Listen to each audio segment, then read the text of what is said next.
Hansı münasibət doğrudur deyir. A qram 20% duz məhlulu, A qram X faizli duz məhlulu alınıb 30% ümumi məhlul.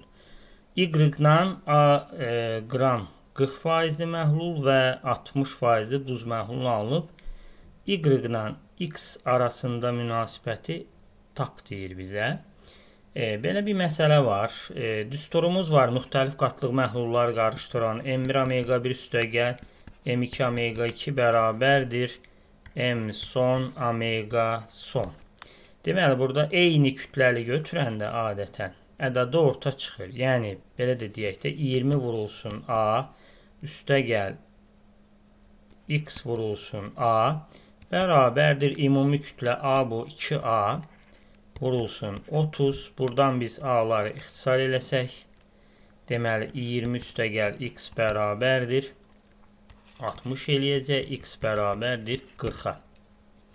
İkincidə də yenə Y faizli, burada da yenə eyni qayda ilə yazsam, A vurulsun Y üstəgəl A vurulsun 40 bərabərdir 2A vurulsun 60-a. A'ları buradan ixtisar elədik.